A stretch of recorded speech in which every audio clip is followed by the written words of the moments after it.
Hello बच्चों, कैसे हैं आप लोग। So today we are going to discuss to the next topic in our chapter digestion and absorption. तो आज हम लोग डाइजेशन और एब्जॉर्प्शन चैप्टर स्टार्ट करने जा रहे हैं। इसका मतलब एक तरह से ह्यूमन फिजियोलॉजी 11th की जो 5th यूनिट है उसी को डिस्कस करेंगे। अभी हमने रिसेंटली एनिमल किंगडम को कंप्लीट किया है, उसको आप लोग देख सकते हैं। मैंने प्लेलिस्ट में डाल दिया है यूट्यूब चैनल पे अपने इसी पे, तो वहाँ पे जाके आप लोग स्टडी कर सकते हैं। मेरा मोटिव ये है कि मैं एनसीईआरटी खुद की पढ़ी हुई एनसीईआरटी जो मेरे नीट की जर्नी में थी, उस एनसीईआरटी को मैंने कैसे हाईलाइट किया था, कैसे पढ़ा था, इन सब चीज़ों से देख के आप लोगों को हेल्प मिलेगी। कोई ये नहीं है मैं तो चाहूँ तो नया पीडीएफ बना लूँ। नया कंटेंट के लिए आजकल गूगल पे सर्च करके पीडीएफ आ जाते हैं, पर मैं अपनी पुरानी एनसीईआरटी के साथ ही पढ़ाना चाहता हूँ। मेरी इच्छा है कि आप लोगों के पास भी वो तरीका पहुँचे। और मेरे जूलॉजी में 45 में 44 क्वेश्चन सही हुए हैं नीट 2024 में लास्ट ईयर, और बॉटनी में थोड़े से कम हुए थे। बॉटनी में 40 क्वेश्चन सही हुए थे आउट ऑफ 45 में। तो इसी वजह से आप लोग, मैं कैसे स्टडी किया था, कैसे जूलॉजी को कवर किया था, क्या क्या, मैं सारी चीज़ें आप लोगों को बताता जाऊंगा और एनसीईआरटी लाइन बाय लाइन समझाते जाऊंगा। तो आप लोग बने रहिएगा और विश्वास रखिए। बस अगर विश्वास रखेंगे तो आपके विश्वास पे मैं खरा उतरूँगा और आपको सही कंटेंट प्रोवाइड करूँगा। जो कोचिंग वगैरह होती हैं उनमें मॉड्यूल्स देते हैं, इतना बड़ा कंटेंट दे देते हैं कि हम लोग तो एनसीईआरटी को भूल ही जाते हैं कि एनसीईआरटी को भी अच्छे से पढ़ना है। और इतना सारा पढ़ने से कोई मतलब नहीं। अगर आपके 90 क्वेश्चन में 80 टू 85 क्वेश्चंस अगर आपके आ रहे हैं एनसीईआरटी से और 5 क्वेश्चन बाहर से आते हैं, तो उन 5 क्वेश्चंस के लिए आप कितना ज़्यादा बाहर जाना मुझे सही नहीं लगता। पहले तो अपने 85 क्वेश्चंस को सिक्योर करिए। अपना जब वो सिक्योर हो जाए तब फिर 5 क्वेश्चंस के लिए एक्स्ट्रा सिलेबस में जाइए और एक्स्ट्रा चीज़ों को रीड करिए। सर लोग बोलेंगे कि नहीं बच्चों ऐसे करो, ये होता है वो होता है, पर बोलने देना सर लोगों को, वो तो उनका काम ही है। मुझे आकाश कोचिंग में भी मुझे भी बहुत ऐसे ही बोला जाता था कि नहीं बेटा आप ऐसे नहीं होता ऐसे चीज़ें, पर मैंने बोला नहीं सर, मैं तो अपने हिसाब से करता जाऊंगा, आप भी कराते जाइए। बहुत सारे बच्चे थे जो फ्रेशर थे, फर्स्ट ईयर, जिनका फर्स्ट ड्रॉप था, तो उनको चीज़ें पता नहीं चलती कि क्या करना है, कैसे पढ़ना है, कैसे नहीं। और स्मार्ट वर्क बहुत ज़रूरी है इस नीट की जर्नी में। तो आप लोगों का मैंने बहुत समय बर्बाद कर दिया, बर्बाद नहीं किया वैसे। आई होप आप लोगों को एक सही इन्फॉर्मेशन मैंने प्रोवाइड की है, अपना अनुभव साझा किया है जो कि मुझे अभी तक में ऐसे सीखा हूँ मैं अपनी जर्नी में। तो हम लोग इसमें क्या पढ़ने वाले हैं, पाचन और अवशोषण में पाचन तंत्र, भोजन का पाचन, पाचित उत्पादों का अवशोषण और पाचन तंत्र के विकार और अनियमितताएं, इतनी चीज़ें हम लोग इस चैप्टर में कवर करेंगे और एनसीईआरटी से लाइन बाय लाइन चीज़ों को डिस्कस करेंगे। तो भोजन सभी सजीवों की मूलभूत आवश्यकताओं में से एक है। हमारे भोजन के मुख्य अवयव कार्बोहाइड्रेट, प्रोटीन, वसा है। अल्प मात्रा में विटामिन व खनिज लवणों की भी आवश्यकता होती है। भोजन में ऊर्जा एवं कई कच्चे कायिक पदार्थ प्राप्त होते हैं जो कि वृद्धि एवं ऊतकों की मरम्मत में काम आते हैं। जो जल हम ग्रहण करते हैं वह उपापचयी प्रक्रियाओं में महत्वपूर्ण भूमिका निभाता है एवं शरीर के निर्जलीकरण को भी रोकता है। हमारा शरीर भोजन में उपलब्ध जैव रसायन को उसके मूल रूप में उपयोग नहीं कर सकता। अतः पाचन तंत्र में छोटे अणुओं में विभाजित कर साधारण पदार्थों में परिवर्तित किया जाता है। जटिल पदार्थों को अवशोषण योग्य सरल पदार्थों में रूपांतरित करने की प्रक्रिया को ही पाचन कहते हैं। जो हमारा जटिल पदार्थ होते हैं उनको सरल पदार्थों में परिवर्तित करने की प्रक्रिया को ही हम लोग पाचन कहते हैं, जो कि पूरी प्रक्रिया ये चलेगी डाइजेशन की। और हमारा पाचन तंत्र इसे यांत्रिक व रासायनिक विधियों द्वारा संपन्न करता है। और मनुष्य का पाचन तंत्र का डायग्राम दिया गया है, वो मैं दिखाऊंगा आप लोगों को।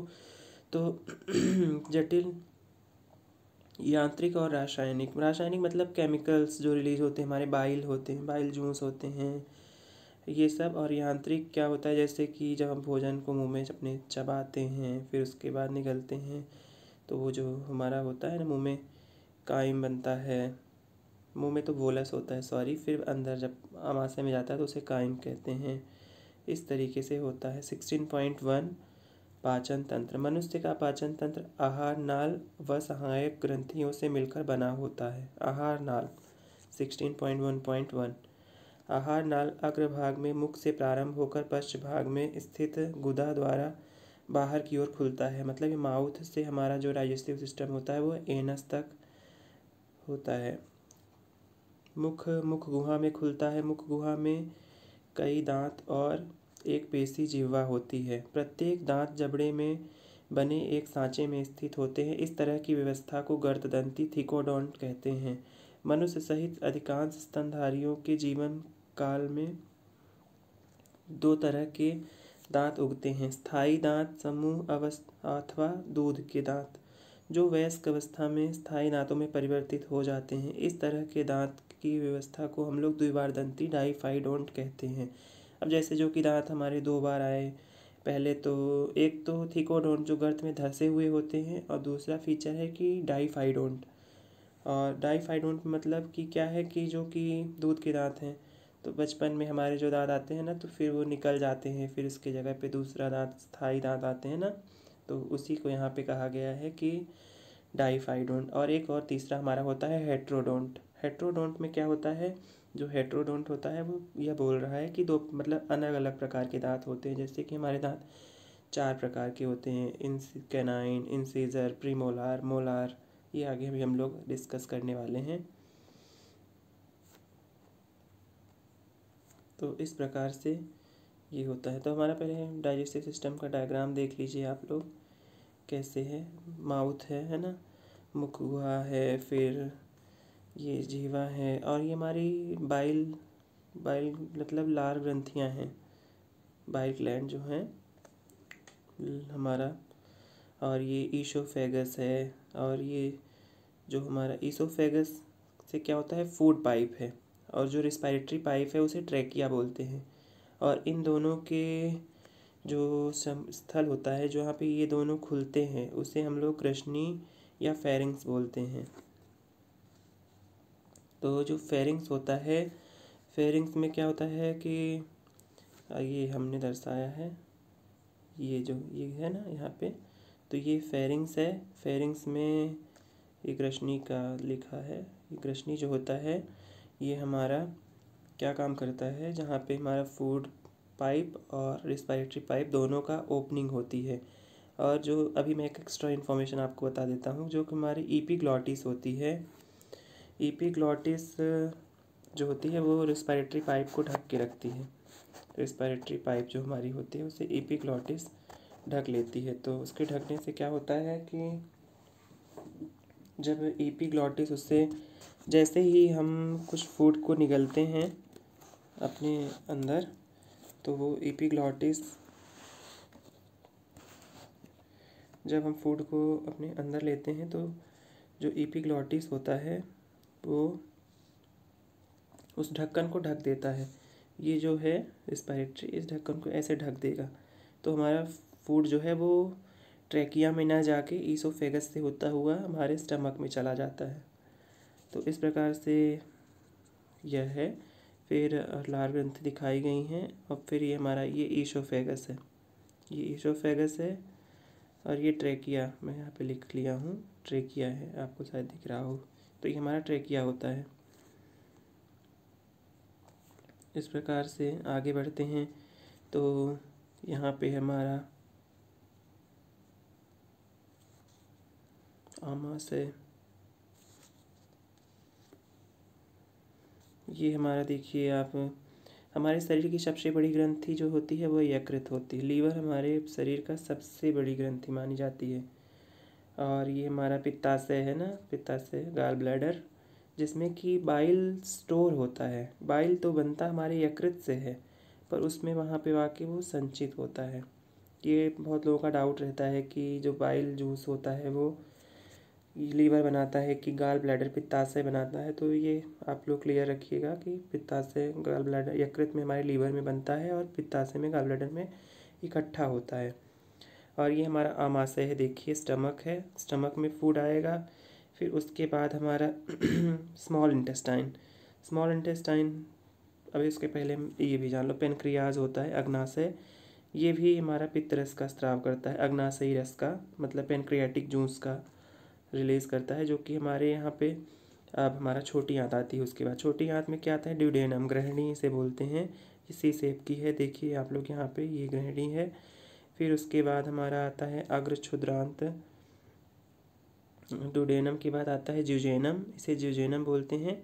फिर उसके बाद आता है इलियम, इलियम के मतलब क्षुद्रांत को इलियम बोलते हैं, ये हमारा क्षुद्रांत है, इसको इलियम कहते हैं। तो इस प्रकार से ड्यूडेनम, ज्यूजेनम और इलियम है ना, ये हमारी छोटी आंत हुई। अब उसके बाद हमारी बड़ी आंत में चढ़ जाता है, तो जिसे अंधनाल बोलते हैं, यह सीकम है। फिर उसके बाद आता है कॉलॉन और फिर रेक्टम। पर जो हमारा कॉलॉन होता है वह 3 प्रकार का होता है, असेंडिंग कॉलॉन, फिर ट्रांसवर कॉलॉन, फिर डिसेंडिंग कॉलॉन, फिर सिग्मॉइड कॉलॉन, फिर रेक्टम आता है जहाँ पे एनस होता है। आप लोगों को मैं दिखा देता हूँ इसको भी। ये जो हमारी बड़ी आंतें थी यहाँ से स्टार्ट होती है, सीकम है, अन्नाल, इसमें एक हमारा वर्मीफॉर्म एपरेटस अपेंडिक्स होता है, वर्मीफॉर्म अपेंडिक्स, जो कि अवशेषी अंग है, ये हमारे सीकम में होता है। इसके बाद हम चलते हैं अपने कॉलॉन में। तो ये जो कॉलॉन है ये यहाँ से पूरा ये यहाँ तक कॉलॉन है। तो पहला हमारा क्या है, सीकम के बाद असेंडिंग कॉलॉन, ये जो दिया है ना, ये असेंडिंग कॉलॉन है। फिर उसके बाद ट्रांसवर्स कॉलॉन, अनुप्रस्थ बृहदांत, ये जो पीछे का है, ये ऊपर साइड ये। फिर उसके बाद हमारा डिसेंडिंग कॉलॉन, सॉरी ये है अवरोही में, डिसेंडिंग कॉलॉन। फिर उसके बाद डिसेंडिंग कॉलॉन के बाद सिग्मॉइड कॉलॉन, ये सिग्मॉइड है ना, सिग्मॉइड। फिर उसके बाद हमारा मलाशय आता है, और मलाशय के बाद रेक्टम इसे बोलते हैं, फिर एनस आ जाता है। तो इस प्रकार से हमारा पूरा डाइजेस्टिव सिस्टम होता है। और 3 लार ग्रंथियाँ होती हैं मुख में, अधोजिह्वा, अधोहन और उपकर्ण। ये भी आपको मैं बता देता हूँ कैसे कहाँ है। तो इसके हिंदी में भी दिया हुआ है, कुछ चीज़ें इंग्लिश में भी आप लोग याद रखेंगे तो ज़्यादा सही रहेगा, इस वजह से थोड़ा इंग्लिश का भी ध्यान रखिएगा। ये है जो हमारी अधोजिह्वा है, अधोजंभ लिखा है, ये अधोजिह्वा है। फिर इसके बाद है अधोजिह्वा के बाद ये उपकर्ण ग्रंथि है, ये जो यहाँ पे है ये उपकर्ण है। और एक ही हमारी मुख गुहा के पास जो है वो अधोहनु है, अधोहन, और ये हमारा माउथ है। तो इस प्रकार से ये चीज़ें हैं। जब हम आप एक बार और मैं पूरा आपको ओवरव्यू दे देता हूँ। जब फूड हमारे मुंह से जाता है माउथ से, तो मुंह में पहले सलाइवा जो होता है उसमें चबाया जाएगा। फिर उसके बाद हमारा ये जो फूड पाइप है और रिस्पिरेटरी पाइप, तो वहाँ से फूड पाइप में ईसोफेगस मतलब पहले ट्रैकिया, ये है फेरिंग्स में जाएगा, फेरिंग्स से कहाँ जाएगा, ईसोफेगस में, ईसोफेगस से फिर खाना हमारा जो जाएगा आमाशय में जाएगा, आमाशय से फिर छोटी आंत में गया, फिर छोटी आंत से बड़ी आंत में गया, स्मॉल इंटेस्टाइन, स्मॉल इंटेस्टाइन के बाद लार्ज इंटेस्टाइन में गया, फिर लार्ज इंटेस्टाइन के बाद एनस के द्वारा वो वेस्ट मटेरियल निकल जाएगा जो फीकल मैटर है, और हमारा जो फूड है वो एब्जॉर्ब हो जाएगा हमारे कैपिलरीज में, और ब्लड के माध्यम से हमारे बॉडी टिश्यूज़ को प्रोवाइड कर दिया जाएगा। तो इस प्रकार से आप इसको ध्यान रखिए। और जो इसमें बाइल जूस होते हैं ये सारी चीज़ें इनको मिक्स करवाते हैं। तो ऐसे ऐसे करके हमारा पूरा डाइजेस्टिव सिस्टम होता है। डाइफाइडोंट में हम आ गए अपने जहाँ पे थे, चलते हैं, जो कि 2 बार दांत उगते हैं। अब वयस्क मनुष्य में 32 स्थायी दांत होते हैं, जिनमें से 4 प्रकार के हैं: इंसीजर, कैनाइन, प्रीमोलार और मोलार। ऊपरी व निचले जबड़े में प्रत्येक आधे भाग में दांतों की संख्या इंसीजर, कैनाइन, प्रीमोलार व मोलार के क्रम एक दंत सूत्र के अनुसार व्यवस्थित होते हैं, जो मनुष्य में 2123 2123 है। 2123 का मतलब क्या होता है? जो कैनाइन होता है, सबसे पहले तो इंसीजर होगा, कृंतक। इंसीजर हमारे जो 2 ऊपर होते हैं 2 नीचे, तो आप खुद ही अपने से काउंट करिए कि आपके जो सामने वाले दांत हैं वो 2 इंसीजर हैं। फिर उसके बाद कैनाइन है जो कि फाड़ने वाले होते हैं। ये तो जो कृंतक है, इंसीजर है, ये काटने वाला होता है। जैसे हम जो एप्पल खाते हैं तो किस दांत का यूज करते हैं? सामने वाले का ना, तो वो इंसीजर है। फिर कैनाइन जो है वो फाड़ने वाला है। तो ये फाड़ने वाला जैसे जो हमारे जानवर हो गए, इन कैनाइन उनमें देखिए ज़्यादा बड़े रहते हैं, जैसे डॉग्स हो गए, ये कैट हो गई, डॉग हो गए, सारे एनिमल्स हो गए। सारे एनिमल्स नहीं, पर जो नॉन वेजिटेरियन होते हैं, जो कि मीट को खाते, मांस खाते हैं, तो उनका आप देखेंगे तो उनका इंसीजर बड़ा हुआ रहेगा। 2 दांत ये जो हमारे हम लोगों में थोड़ा सा छोटे ही रहते हैं, पर ये जो इंसीजर है उसकी अपेक्षा थोड़े बड़े होते हैं। तो ऐसा है।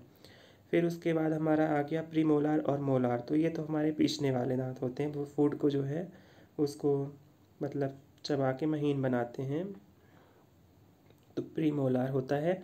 हाँ, ये याद रखिएगा कि जो हमारे इंसीजर है ये इसमें 1 रूट होती है और कैनाइन में भी 1 रूट होती है, पर जो हमारा प्रीमोलार होता है उसमें 2 रूट्स होती हैं और मोलार जो होता है वो 3 रूट वाला होता है। मोलार तो 3 रूट वाला होता है, बहुत मजबूत होता है वो दांत। तो उसमें 3 जड़ें होती हैं, तो मजबूत तो होगा, ऑब्वियस सी बात है। तो ऊपरी इस प्रकार से दंत सूत्र है। इनेमल से बनी दांतों की चबाने वाली कठोर सतह भोजन को चबाने में मदद करती है। तो जो इनेमल होता है सबसे कठोरतम पदार्थ इनेमल माना गया है। ये जो हमारे दांत में होता है जो कि चबाने में मदद करता है, तो इसको आप लोग याद रखिएगा। जीवा स्वतंत्र रूप से घूमने योग्य एक पेशी अंग है जो कि फ्रेनुलम द्वारा मुख गुहा के आधार से जुड़ी होती है। जो हमारी जीभ होती है वो फ्रेनुलम द्वारा जुड़ी होती है मुख गुहा के आधार से, और जीभ में कोई हड्डी नहीं होती। जीभ में जीवा की ऊपरी सतह पर छोटे छोटे उभार पैपिला होते हैं, जिन्हें पैपिला या स्वादांकुर भी बोलते हैं हम लोग। ये हमारे टेस्ट को मतलब वो करते हैं ना, इम्पल्स, इसके जो नर्व्स हैं हमारी, वो हमें बताती हैं हमारे ब्रेन को कि कौन सा टेस्ट है। जिसमें कुछ स्वाद कलिकाएँ होती हैं, वही से स्वाद कलिकाएँ बोलते हैं। तो इस प्रकार से हमारी जिह्वा का अध्ययन होता है।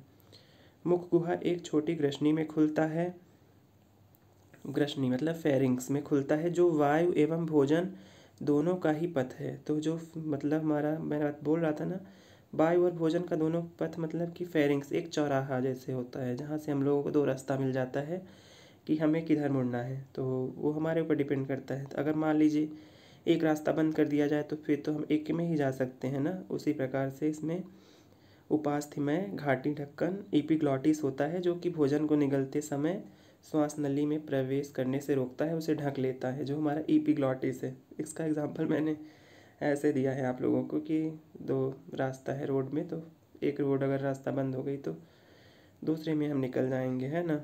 तो उसी प्रकार से समझ लीजिएगा।